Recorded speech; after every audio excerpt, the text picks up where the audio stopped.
this book, is that a gorgeous? Yeah, it's much better. Is that gorgeous?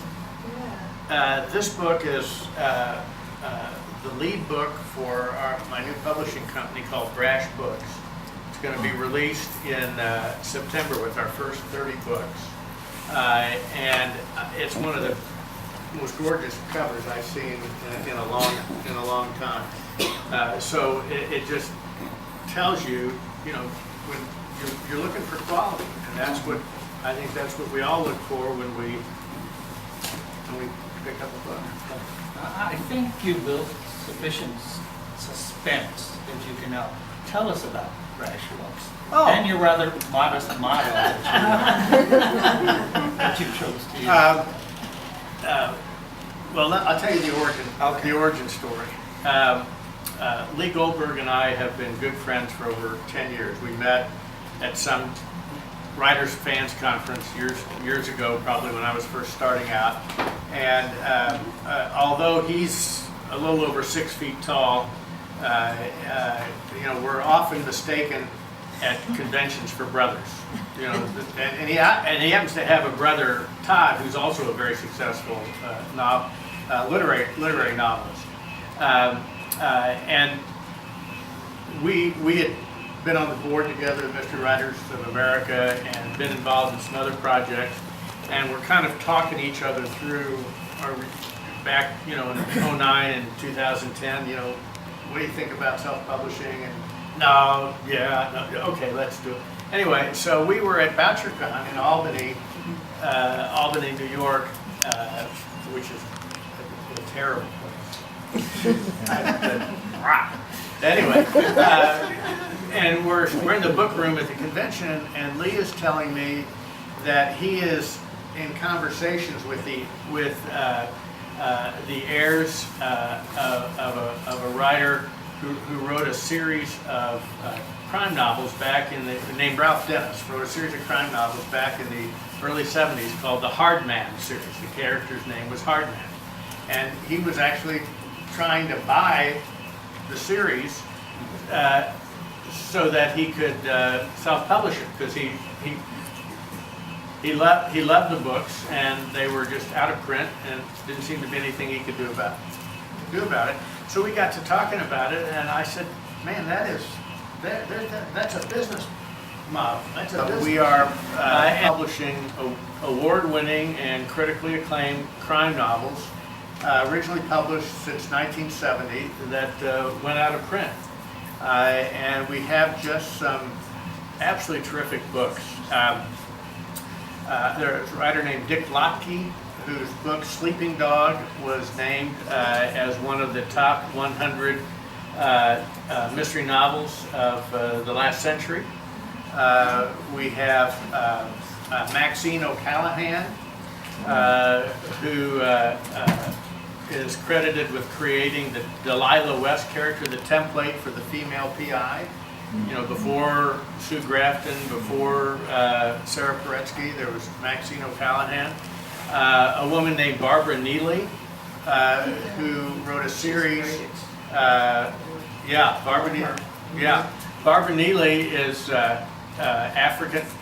African American, and she didn't start out to write a mystery novel. She wanted to write a book about race, gender, and class, and it became a mystery series featuring an African-American woman, kind of a prototypical housekeeper, a domestic, a big-bodied woman living in the South. And so you start with that, and the character's name is Blanche White. Okay? Now Blanche is French for white. And so here is this black character whose name is White. Okay? And she's a domestic and it's in the South.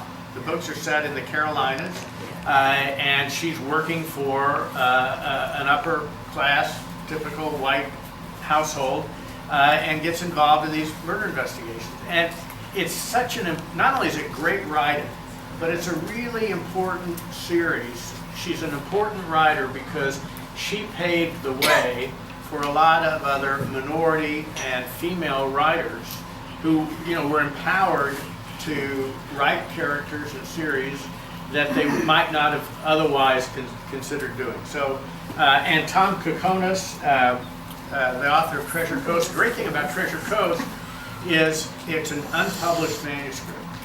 It's not a backlist title. He's been compared to Elmore Leonard and Carl Hyacin, and I'm telling you, Treasure Coast is one of the best crime novels that I have read in a long time. So we are really, really excited about Brash, and we're limiting our list. We're curating our list so that we only have the best crime novels in existence, as we say, and so that we don't take on more books than we can support from a marketing perspective. Our game plan is to release 7 to 8 books per quarter, beginning February of next year. So there'll be 30 books a year. That's the game plan. We're going to be starting out heavily weighted to the backlist, but we expect to have at least one new title each quarter. We already have our new title for the first quarter of 2015, and some prospects lined up for the second quarter of 2015, and we pretty much have our books covered for all of 2015 at this point. So it's and you can find us at mysterythrillers.com. Also, if you use brash-books.com, that'll get you to the same website. And not surprisingly, I have business cards with that address there. Yeah, and It's a really nice website. Thank you. Yeah. Thank you. Just to show you a couple of other covers, Leverman and Lush Life by Dallas Murphy. It's a great series. His character's name is Artie Deemer, and Artie's just sort of a layabout kind of a guy who earns a living off of his television star dog Jelly Roll. Jelly Roll is highly sought after for commercials and other dog-related celebrity appearances, and so he gets involved in these stories, and they're great fun books. So, and then The Owl, written by a guy named Bob Forward, a couple of books in this series. The Owl is think Charles Bronson in Death Wish, except the Owl, this character never sleeps. Never sleeps. It's a rare medical condition. He never sleeps, and he roams the streets with a couple of peacemakers under each arm, and it's set in Los Angeles in the 80s, and it's a great series. So we're covering the gamut. We'll have espionage. We'll have books that have a lot of humor in them. We're covering the waterfront, and I think you'll find a lot of stuff there that you'll like. And we're trying to figure out an effective way to get the books into brick and mortar stores. Sounds great. Yeah. Well, John, did you research it and go after these authors? Yeah. Some of them. Yeah, we did. We started out, we knew who some of the authors were that we wanted. And then there was then as our friends got wind of this, they would say, oh, you need to check out so-and-so. And then part of it was just research. We knew we wanted to have women authors well represented. And we're working very hard to do that. And I ran across a 2006 book that was a compendium of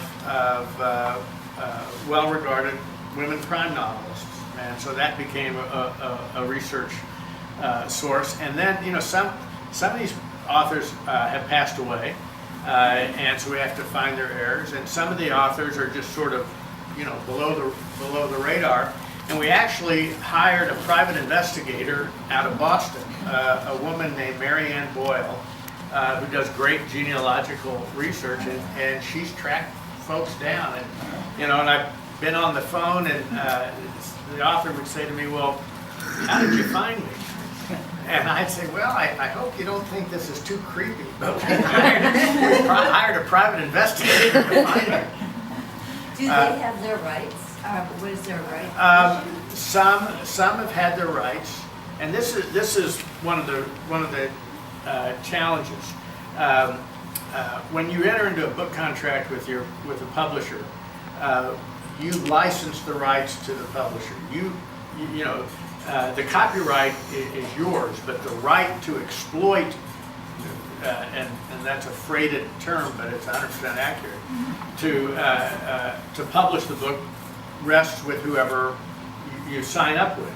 And the contract lasts for a certain period of time. And when, if the books go out of print, and out of print is a defined term within the contract, then once that happens in a certain period of time specified in the contract passes, then the author can request that the publisher revert the rights back to them. The publisher then has the option to, and again it varies from contract to contract, the publisher has the option to give you your rights back, or within a specified period of time republish the book. So now what has happened is publishers have discovered that there is gold in their backlists. And we have had two women authors in fact, who, one of them, we're going to be able to publish one of her books. But when they requested their books back, remember their books have been out of print for 20 years. Right. For 20 years, and the publisher could care less about them. But as soon as they asked for their rights back, the publisher says, well, good news, we're going to publish your book. And a lot of these contracts from the 90s, pre-90s, there was nothing in the contract that would suggest a license that covered ebooks.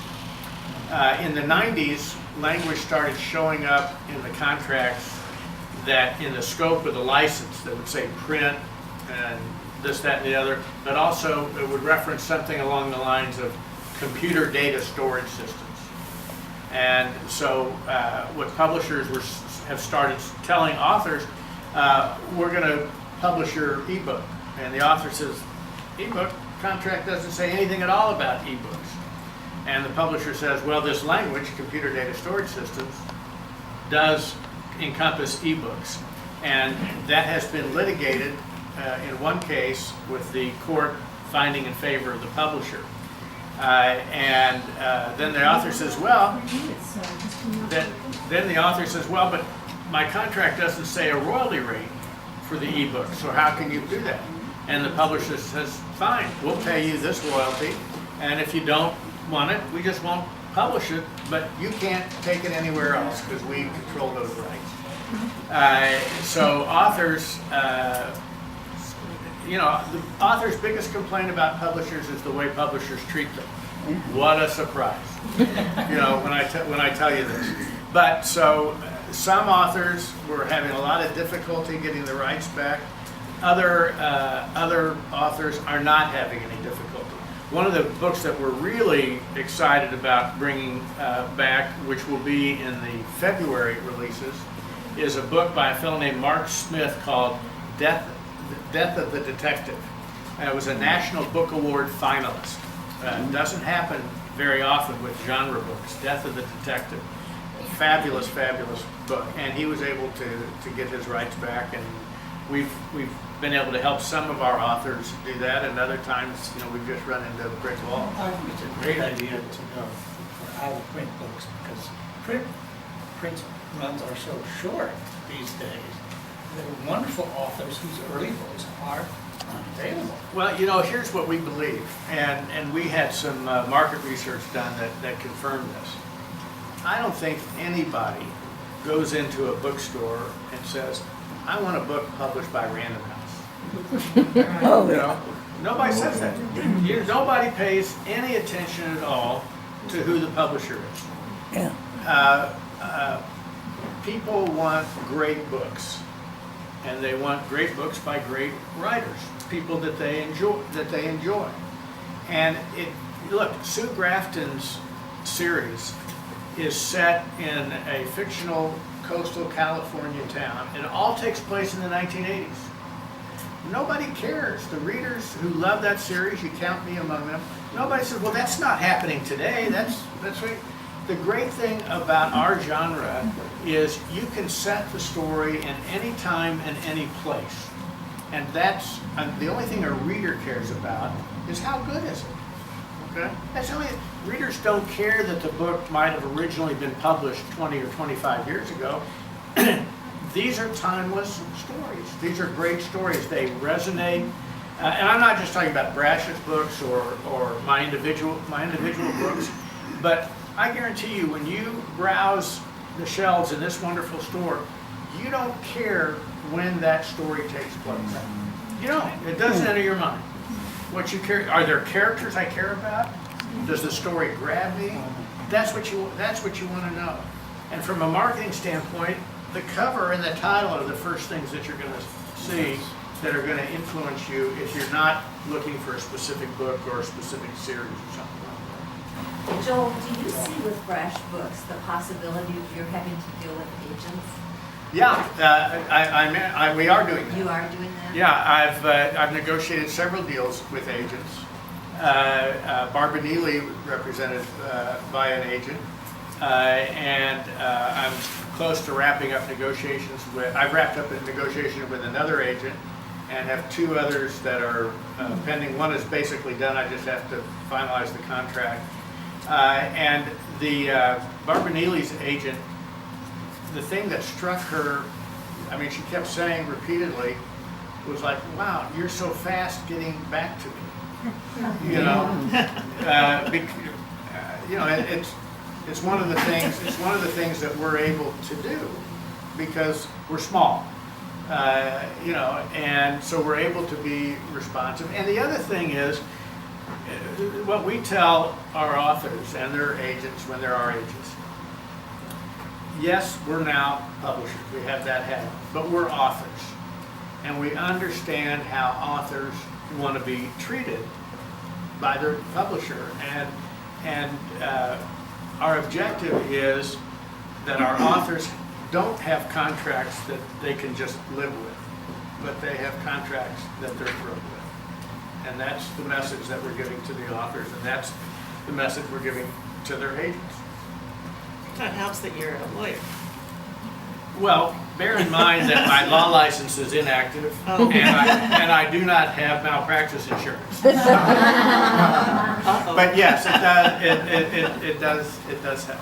Joe, I have this friend Yeah. who writes mysteries, it's a really nice mystery. Yeah. How could this friend of mine offer his book to you? Well, and we do accept submissions, and if you go to our website, it'll tell you how, and also you'll find on our website a bunch of videos, one of which we'll talk about this. But the only way that we accept a submission is by email to the Brash Books email address, and we want a 1 to 2 page double-spaced synopsis and the first 25 pages. Doesn't matter if it's a PDF or Word. And then we don't want any more than that. If somebody sends us more than that, we won't pay any attention to it. If we like what we see, we'll ask for more pages. And if we don't, we let people know pretty quickly. We have had kind of a steady trickle of submissions. The website just went live latter part of May, so it's it's not been that recent, but we have been getting submissions. But what I also tell people is bear in mind how selective we have to be because of the quality level that we are maintaining and because of the limited number of books that we're taking. Open Road Media is the biggest in this space, the space of backlist And it's not just crime fiction, it's all genres and nonfiction as well. And they now have over 6,000 titles on their list. And, you know, I don't know who can support 6,000 titles adequately. We don't want to be in that position. We want to make sure that we can give each book the attention that it needs to have a good shot at success.